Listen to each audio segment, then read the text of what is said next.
నమస్తే శ్రీ మాత్రే నమః శ్రీ గురుభ్యో నమః ఆదిత్యాయ సోమాయ మంగళాయ బుధాయ చ గురు శుక్రు శనిభ్యశ్చ రాహవే కేతవే నమః. మనకి ఖగోళ శాస్త్రంలో దృక్పంచాంగం ప్రకారము జ్యోతిష ప్రకారము 9 గ్రహాలు మనకి 12 రాసులు ఇలా విభజించబడి ఉన్నాయి.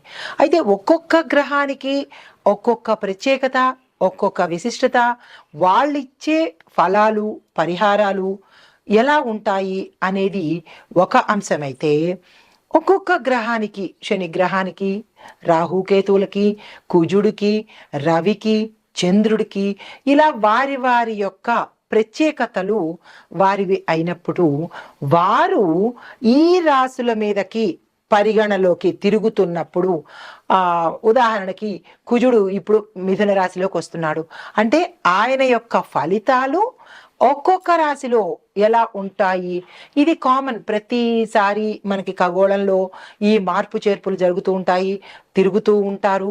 అప్పుడు తిరుగుతున్నప్పుడు మనకి ప్రత్యేకంగా ఒకరోజు ఒకలాగా, ఒక వారం అంతా ఒకలాగా, ఒక నెలంతా ఒకలాగా, ఇలాగా వారి యొక్క పరిభ్రమణను బట్టి, వారి యొక్క గమనాన్ని బట్టి మనకి స్థితిగతులు మారిపోతూ ఉంటాయి, ఆరోగ్యాలు మారిపోతూ ఉంటాయి. లేదా మన యొక్క ఫలితాలు ఒకరోజు ఒకలాగా, ఒకరోజు ఇంకొకలాగా, ఆకస్మికంగా ధనం రావడము, ఆకస్మికంగా ధనం పోవడము, ఇలాంటి చిన్న చిన్న అంటే దుష్ప్రభావాలు మంచి ఫలితాలు కూడా ఇస్తూ ఉంటారు. అందులో భాగంగా ఇప్పుడు ప్రస్తుత అంశము కుజుడు మిథున రాశిలోకి ప్రవేశించేటప్పుడు ఎలాంటి ఫలితాలు ఇస్తున్నాడు, అది మేషాది 12 రాశుల వారికి ఎలా ఉండబోతోంది అనే దాన్ని చెప్పుకునేదానికి ముందు కుజుడు అనేది ప్రత్యేకమైన గ్రహం అన్నమాట. అంటే జ్యోతిష శాస్త్ర ప్రకారము కుజుడిని అంగారకుడు అంటారు. అంటే ఆయన ఎర్రని రంగు కలిగిన వాడనమాట. అయితే ఈ గ్రహాలన్నిటిలోకి ఈ కుజ గ్రహానికి కొంచెం భయపడతారు. ఎక్కడ భయపడతారు అంటే ఆరోగ్యరీత్యా కొంతమందికి ప్రభావాన్ని చూపిస్తాడు, వివాహానికి సంబంధించి విపరీతమైన ప్రభావాన్ని చూపిస్తాడు. అంటే ఈ కుజగ్రహానికి అధిపతిగాను మనం సుబ్రహ్మణ్యేశ్వర స్వామిని ఎక్కువగా పూజిస్తూ ఉంటాం అనమాట. అంటే సర్పరూపంలో ఉన్న సుబ్రహ్మణ్యేశ్వర స్వామి అధిదేవత, అంటే కుమారస్వామి అధిదేవతలుగా మనం పూజన చేస్తాము. అయితే ఈ కుజగ్రహానికి ఎందుకు మనం ఇంత భయపడతాము అంటే కనుక గ్రహాలకు అధిపతిగా ఈయన్ని మనం కొలుస్తాము. కుజగ్రహము గ్రహాలన్నిటికీ కూడా అధిపతి అన్నమాట. అయితే ఈ గ్రహము రక్తము బలము భూమి మీద ఎక్కువగా ప్రభావం చూపిస్తుంది. అంటే ఒక మనిషి శరీరంలో రక్తం మీద, అంటే రక్తం తక్కువగా ఉండడము, రక్తానికి సంబంధించిన దోషాలు రావటము, ఇలాంటి వాటి మీద చూపిస్తుంటాడు. మరొక దేని మీద చూపిస్తాడు మనిషి మీద, బలం యొక్క, అంటే బలం అంటే శక్తి మీద అనమాట. కొంతమంది ఒక్కొక్కసారి అంటుంటారు మాకు శక్తి లేదండి, బలం లేదండి అంటారు. అంటే వారికి కుజుడు బలహీనంగా ఉన్నాడు అని అర్థం అనమాట. అంటే బలం లేకపోవడము, రక్తహీనత రావడము, అది వైద్య పరిభాషగా మనం ఏమనుకుంటాము, రక్తహీనత, ఐరన్ లోపము అనుకుంటాము. ఆధ్యాత్మిక పరంగా చూసుకున్నట్టయితే కుజుడు కనుక ఎక్కువ ప్రభావం చూపిస్తే, కుజుడు దుష్ప్రభావాన్ని చూపిస్తే కనుక ఇటువంటి రుగ్మతలు రావడము, బలహీనంగా ఉండడము. అయితే ఇది మనిషి ప్రకారంగా. మరి భూమి మీద ఎలా చూపిస్తాడు అంటే కనుక భూమి బేట్లు వారిపోవడము, పంటలు సరిగా పండకపోవడము, వాతావరణంలో విపరీతాలు సృష్టించబడ్డము, ఇలాంటి వాటి యొక్క ప్రభావం కలిగింది అంటే అది తప్పనిసరిగా కుజుడి యొక్క పరిహారం, అంటే కుజుడి యొక్క ప్రవర్తన అని మనకి అర్థమవుతుంది అనమాట. అయితే ఈ అంగారకుడు తన దిశను మార్చుకుంటున్నప్పుడు కూడా ఇటువంటి ప్రభావాలు ప్రతి ఒక్క రాశి మీద కనిపిస్తూ ఉంటాయి. ఈ సందర్భంలో ఈ అంగారక గ్రహము, అంగారకుడు అంటే కుజుడు అన్నమాట, ఈ క్షీణించడం వల్ల, బలహీనపడడం వల్ల, ఒక్కొక్కసారి క్షీణించినప్పుడు కూడా బలహీనపడినప్పుడు విపరీత పరిణామాలు కొందరికి కలిగితే కొందరికి సామాన్యమైన ఫలితాలు కనబడుతూ ఉంటాయి. అయితే ఇలా జరిగినప్పుడు చాలా మంది ఏమని అడుగుతుంటారంటే మేము ఏమేం పరిహారాలు చేసుకోవాలి, మేము ఎట్లా ఉండాలి, మేము ఏం మార్చుకోవాలి అనే సందేహాలు మన ప్రేక్షకులకు కలుగుతుంటాయి. అయితే ఇప్పుడు ఈ ఏ సమయంలోంచి మనకి ఈ కుజుడు వచ్చాడు అనేది ప్రత్యక్షంగా నేను చెప్తాను. ఈ గ్రహ మార్పు అనేది ఎవరికి అధిపతి అంటే కుజుడు మేషరాశికి, వృశ్చిక రాశికి అధిపతి. ఇలా ఈ గ్రహాలన్నీ కూడా కొన్ని కొన్ని రాశులకు అధిపతి అవుతారు. ఇప్పుడు శనేశ్వరుడు ఉన్నాడు, మకర కుంభాలకు అధిపతి అన్నమాట. అలాగే కుజుడు మేషరాశికి, వృశ్చిక రాశికి కూడా అధిపతి. ఈ అధిపతులు అవ్వడం వల్ల ఒక రకమైన అంటే వారికి ఫేవర్ చేస్తూ ఉంటాడు. ఎవరైతే ఏ రాశులకు అధిపతి అవుతారో ఆ రాశులకి ఫేవర్ చేస్తూ, అంటే ఫేవర్ అంటే మరీ ఎక్కువ ఫేవరిజం కాకుండా కొంచెం సులువు సూత్రాలు ఇస్తుంటాడు. అయితే మిగతా రాశుల వాళ్ళకి ఇవ్వడా అంటే మిగతా రాశుల వాళ్ళకి ఇస్తాడు, కాకపోతే వీరి మీద ప్రభావం ఎక్కువగా ఉంటుందన్నమాట. ఇంకొక పరంగా చూసినట్టయితే కనుక ఈ కుజగ్రహము గత సంవత్సరం అక్టోబర్లో 20వ తారీఖున అంటే 2024 అక్టోబర్లో మిథున రాశిని వదిలేసి కర్కాటకంలోకి ప్రవేశించాడు. కర్కాటకంలోకి ప్రవేశించినప్పుడు ఆ గ్రహస్థానము ఆ ఏడాదంతా ఉంది. అంటే అక్టోబరు, నవంబరు, డిసెంబరు, జనవరి వరకు ఉంది. జనవరి 21 నుంచి మళ్ళా తన స్థానాన్ని మార్చుకుని 25 అంటే 2025 ఇప్పుడు ప్రస్తుతం అన్నమాట, జనవరి 21 నుంచి మళ్ళా మిథున రాశిలోకి వచ్చేశాడు. మిథునంలోకి కర్కాటకంలోకి వెళ్ళి మళ్ళా రివర్ట్ అయ్యి మళ్ళా మిథునంలోకి వచ్చాడనమాట. ఈ మిథునంలోకి రావడం వల్ల ఎటువంటి పరిణామాలు చోటు చేసుకుంటున్నాయి, వెళ్ళినవాడు మళ్ళీ వెనక్కి తిరిగిపోయాడు, ఆ తిరగడం వల్ల ఏమైంది, ఎలాంటి పరిణామాలు చోటు చేసుకుంటున్నాయి అనే అంశంలో కనుక మనం చూసినట్టయితే ఈ విషయాన్ని పరిశీలించేదానికి ముందుగా మీకు ఒక చిన్న విషయం చెప్తాను. అదేంటంటే కుజుడు బలహీనంగా ఉన్న వారిలో ఏమిటి లోపాలు మనకి మనం వ్యక్తిగతంగా పరిశీలన చేసుకోవచ్చు. అది ఎలా పరిశీలన చేసుకోవాలి అనేది ఒక్కొక్క పాయింట్ చెప్తాను, వినండి. మనలో ఆత్మవిశ్వాసం పోతుంది, అంతవరకు కాన్ఫిడెంట్గా ఉంటాం.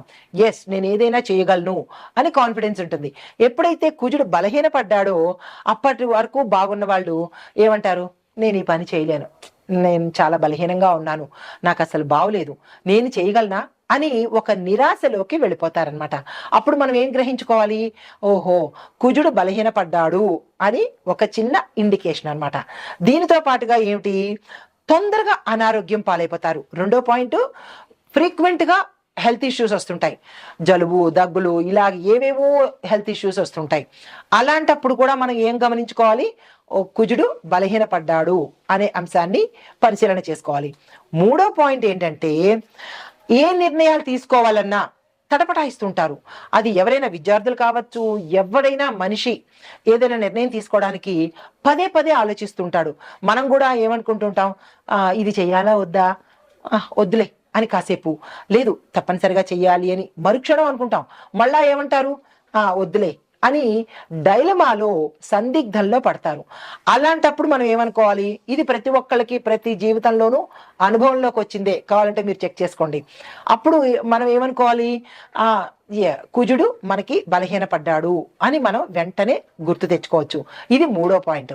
ఇక నాలుగో పాయింట్ ఏంటంటే ఇంట్లో పిల్లలకు, పెద్దవాళ్ళకి ఇలాగా, చిన్న పిల్లలకి తరచూ అనారోగ్యం రావడం, ఊరికే పడిపోతూ ఉండడము, ఊరికే దిష్టి తగులుతూ ఉండడము, వారు ఏ పని మీద ఇంట్రెస్ట్ చూపించకపోవడము, కడుపు నొప్పని, తలనొప్పని ఏదో సాకులు చెప్తూ ఉండడము, ఇలా వాళ్ళు ప్రవర్తిస్తున్నారు అంటే కనుక తల్లిదండ్రులకి వెంటనే గుర్తుకు రావాలి, ఏమని, మనకి కుజుడు కుజుడు బలహీనంగా ఉన్నాడు అనే అంశాన్ని గుర్తు తెచ్చుకోవాలి. ఇది నాలుగో పాయింట్ అనమాట. అయితే శరీరంలో కొంతమందికి రక్తము తగ్గిపోతూ ఉంటుంది. రక్తం ఎప్పుడైతే తగ్గిపోయిందో వైద్యపరంగా ఏం చెప్తాం, ఎనీమియా వచ్చేసింది, వీళ్ళకి రక్తహీనత వచ్చింది అని డాక్టర్లు చెప్తారు. కానీ డాక్టర్లు ఏం చెప్తారు, మందులు చెప్తారు తప్ప వాళ్ళకి ఆధ్యాత్మిక పరంగా తెలియదు కదా, జ్యోతిష పరంగా తెలియదు కదా. జ్యోతిష పరంగా మేమేం చెప్తాము అంటే, కుజుడు బలహీనపడ్డాడు కాబట్టి కుజుడుకు సంబంధించిన గ్రహాలు శాంతి చేయించుకుంటే, ఎందుకు, కుజుడు రక్తం మీద ప్రభావాన్ని చూపిస్తాడు కాబట్టి దానికి సంబంధించిన పరిహారాలు చేసుకోవాలి. అది తప్పనిసరిగా మనకి జాతకంలోనే బయటపడుతుంది. డాక్టరు నాడి పట్టుకుంటేనో, స్టెత్ పట్టుకుంటేనో, కళ్ళు చూస్తేనో రక్తం లేదు అని చెప్తాడు. జ్యోతిష్యులు ఏం చెప్తారు? జాతక పరిశీలన చెయ్యంగానే అందులో మీకు కుజదోషం ఉంది కాబట్టి మీకు ఈ పరిస్థితులు వస్తున్నాయి అనే అంశాన్ని చెప్తారు. అంటే ఇటు వైద్యపరంగానూ కరెక్టే, ఇటు ఆధ్యాత్మిక పరంగానూ కరెక్టే. రెండు మనం తీసుకోవాలి. ఈ రెండు తప్పనిసరి, ఒకటే బేస్ మీద కాకుండా. అయితే దీనికి మనం ఏం చేసుకోవాలి అంటే కనుక ఎక్కువ క్యారెట్ తీసుకోవాలి. అంటే రక్తం తక్కువ ఉన్న వాళ్ళకి రెమెడీస్ చెప్తున్నాను. క్యారెట్ తీసుకోండి, టమాటాలు తీసుకోండి, బీట్రూట్లు, పప్పు, బెల్లము, ఇటువంటి పదార్థాలు మీరు తీసుకుంటూ ఇవే పదార్థాలు దానంగా ఇచ్చేయండి. అంటే వైద్యపరంగా మీరు ఇవి తింటూ ఉండాలి, ఆధ్యాత్మిక జ్యోతిష్యపరంగా ఇవి దానాలు ఇవ్వాలి. ఇస్తే అటు డాక్టర్ని మీరు సాటిస్ఫై చేసినట్టు, ఇటు గ్రహాల్ని కూడా సాటిస్ఫై చేసినట్టు అనమాట. గుర్తుపెట్టుకోండి, ఇవి మీరు దానంగా ఇవ్వాలి. దీనితో పాటుగా సాధ్యమైనంత వరకు డాక్టర్లు ఏం చెప్తుంటారు? ఎక్కువగా మీరు నేల మీద పడుకోండి, దిళ్ళు పెట్టుకోకండి అని చెప్తుంటారు కదా, అది వైద్యపరంగా. అయితే ఇప్పుడు జ్యోతిషపరంగా కూడా మనం ఏం చేయాలి? కుజగ్రహం తక్కువగా ఉన్నప్పుడు, బలహీనంగా ఉన్నప్పుడు తప్పనిసరిగా మీకు ఈ సిమ్టమ్స్ కనపడుతుంటే నేల మీదే పడుకోండి. ఎందుకు అంటే కుజుడు అంటే అంగారకుడు భూమిపుత్రుడు కదా, కాబట్టి భూశయనం తప్పనిసరి అన్నమాట. అప్పుడు కొంత గ్రావిటేషనల్ పవర్గా, అంటే నేను మీకు రెండూ చెప్తున్నాను, ఆధ్యాత్మికంగాను చెప్తున్నాను, అంటే ఆధ్యాత్మికం అంటే జ్యోతిషపరంగాను చెప్తున్నాను, ఇటు వైద్యపరంగాను చెప్తున్నాను. ఈ వైద్యపరంగా కూడా ఏం చేయొచ్చు? మనం నేల మీద పడుకోవచ్చు. నేల మీద ఎందుకు అంటే భూమికి గ్రావిటేషన్ పవర్ ఉంటుంది కాబట్టి మనలో ఏదైనా శక్తిహీనత ఉంటే, వెంటనే నెగిటివిటీ ఉంటే అది భూమి తీసేసుకుంటుంది అనమాట. ఆ పరంగా భూమి మీద పడుకోమని చెప్తారు. ఇటు జ్యోతిష పరంగా అంగారకుడు భూమిపుత్రుడు కాబట్టి భూశయనం చేస్తే మనకి రక్త ప్రసరణ ఎక్కువగా, నరాలు యాక్టివేట్ అయ్యి రక్త ప్రసరణ వృద్ధి అవుతుంది. ఇది రెండు పరంగా చెప్తున్నాను, జాగ్రత్తగా వినుకోండి. దీనితో పాటుగా ఏం చేయొచ్చు అంటే కనుక ప్రతిరోజు సూర్యుడికి నమస్కారం పెట్టాలి, తప్పదు. సూర్యుడికి నమస్కారం పెడితే కొంత పరిహారం కలుగుతుందన్నమాట. దీనితో పాటుగా మరికొంత ఏంటంటే చిన్న చిన్న పరిహారాలు చెప్తాను. ఆ పరిహారాలు జ్యోతిష్య పరంగా చెప్తాను, అది తర్వాత ఎపిసోడ్లో చెప్తాను. తప్పనిసరిగా వినండి, స్కిప్ చేయకండి. ఇప్పుడు కుజుడు మనకి ఎలాంటి ఫలితాలు ఇస్తాడు అనే అంశాన్ని చూసాం కదా. అయితే ఈ కుజదోష నివారణలు మనం ఆధ్యాత్మిక పరంగా, జ్యోతిష పరంగా ఎలా చేసుకోవాలి అనేది ఒక్కొక్క పాయింట్గా చెప్తాను. వీలైతే నోట్ చేసుకోండి, లేదా అంటే మళ్ళా చూసుకోండి. చాలా మోస్ట్ ఇంపార్టెంట్ అయిన రెమెడీస్ నేను మీకు అందిస్తున్నాను. కుజదోష నివారణకు శివాలయంలో ఏకాదశ రుద్రాభిషేకం చేయించుకోవాలి. మొదటి పాయింట్. 7 మంగళవారాలు చేయించుకోవాలి. మీకు సందేహం రావచ్చు, ఎన్ని సార్లు చేయించుకోవాలి అని. 7 మంగళవారాలు శివాలయంలో ఏకాదశ రుద్రాభిషేకం చేయించుకోవాలి. మొదటి పాయింట్. అది ఎప్పుడు చేయించుకోవాలి? ఉదయం 7 గంటల లోపల. ఇది ఫస్ట్ పాయింట్. తర్వాత నాగుల పుట్టను దర్శనం చేసుకొని పుట్టమన్ను చెవికి ధరించాలి. ఇది రెండో పాయింట్, తప్పనిసరిగా చేసుకోవాలి. మూడో పాయింట్, ఆదివారం నాడు ప్రతిరోజు అంటే ప్రతి ఆదివారం నాడు సాయంత్రం 4:30 గంటల నుంచి 6 గంటల లోపుగా నిమ్మకాయ డొప్ప మీద దీపారాధన చెయ్యాలి. తరువాత సుబ్రహ్మణ్య అష్టకం చదవాలి, తప్పనిసరి. గుర్తుంది కదా. తరువాత మూడో పాయింట్, కుజదోష నివారణకు 12 రోజుల పాటు 9 సార్లు 12 రోజులు అంటే ఒక్కొక్క రోజు 9 సార్లు సుబ్రహ్మణ్యేశ్వర స్వామి అష్టోత్తర శతనామావళి చదవాలి. గుర్తుంది కదా. తరువాత నెక్స్ట్ది అష్టమూలిక తైలంతో సుబ్రహ్మణ్యేశ్వర స్వామి వారికి దీపారాధన తప్పనిసరిగా చేసుకోవాలి.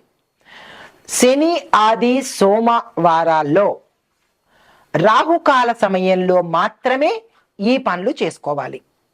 తరువాత ఇది దీపాన్ని ముట్టించడానికి అంటే దీపారాధన చెయ్యడానికి ఎటువంటి ఒత్తు వాడాలి అంటే మనం రెగ్యులర్గా పెట్టుకునే తెల్ల ఒత్తులు కాదు, ఎర్రని ఒత్తులు తో పాటు ఈ అష్టమూలికా తైలంతో ప్రమిదలో ఈ ఆది, శని, సోమవారాలు గుర్తుంది కదా, ఈ వారాల్లో ఈ పరిహారం చేసుకోవాలి.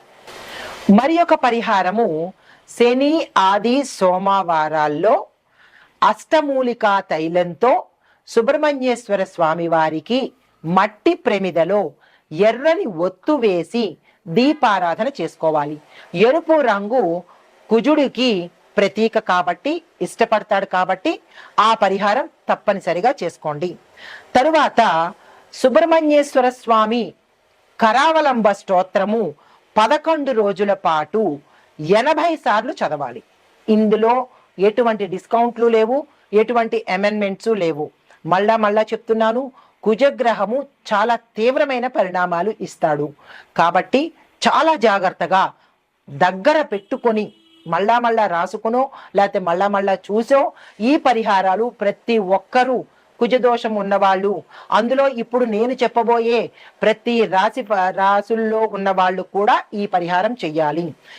సుబ్రహ్మణ్య కరావలంబ స్తోత్రం 11 రోజుల పాటు ప్రతి ఒక్క రోజు 80 సార్లు తప్పనిసరిగా చదవాలి. మరి ఒక పరిహారము కుజదోష నివారణకు సుబ్రహ్మణ్యం మాలా మంత్రం అని ఉంటుంది. దాన్ని 42 రోజుల పాటు రోజుకు ఒక్కసారి తప్పనిసరిగా చదవాలి. ఇప్పుడు ఇంత వివరంగా చెప్పాను కదా, ఈ పరిహారాలు మీరు ఎక్కడ రాసుకుంటారో రాసుకోవడమో వినడమో చేసుకుని ఈ పరిహారాలు కుజదోషం ఉన్నవారు మీ జాతక పరిశీలన చేయించుకుని తప్పనిసరిగా ఈ పరిహారాలు చేయాలి. ఇందులో డిస్కౌంట్స్ కానీ అమెండ్మెంట్స్ కానీ ఎటువంటి కన్సెషన్స్ కానీ ఉండవు. ఈ నివారణలు, ఈ ఉపాయాలు తప్పనిసరిగా చేసుకోండి. తదుపరి రాశి కర్కాటక రాశి. ఈ కర్కాటక రాశిలో ఉండే వారికి కుజుడు యొక్క పరిహారంతో పాటు కుజ ప్లస్ బుధ వీరు ఎలాంటి ఫలితాలు అందిస్తున్నారు అంటే కనుక ఉద్యోగస్తులకు కొత్త అవకాశాలు వస్తాయి. ప్రభుత్వ ప్రైవేట్ రంగంలో పనిచేసే వారికి పర్మనెంట్ అయ్యే అవకాశము, ప్యాకేజీ పెరగడము, ఇంకా ఆకస్మిక ధన ప్రాప్తి రావడము, మీ సహోద్యోగుల్లో మీ పేరు మంచిగా ఉండడము, మీ పై అధికారులకు మీ మీద గౌరవ మర్యాదలతో పాటు విశేషమైన నమ్మకం కలిగి మీరు ఏది చెప్పినా ఎస్ అనేటట్టుగా ప్రవర్తిస్తారనమాట. దీంతో పాటు వ్యాపారస్తులకు ఏ వ్యాపార రంగంలో ఉన్న వారికి విశేషంగా ధనలాభాలు వస్తాయి అంటే రియల్ ఎస్టేట్ రంగంలో ఉన్న వారికి విశేషమైన ధనలాభాలు వస్తాయి. ఎందుకో తెలుసా?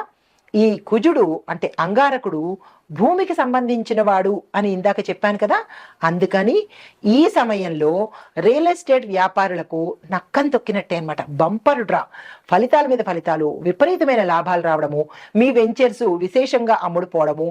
భూమికి సంబంధించినటువంటి వారు ఎవరు? రియల్ ఎస్టేట్ వ్యాపారులు, వ్యవసాయదారులు కూడా భూమికి సంబంధించిన వారే కాబట్టి వీరిద్దరికీ కుజుడు విశేషమైన లాభాన్ని ఇస్తున్నాడు.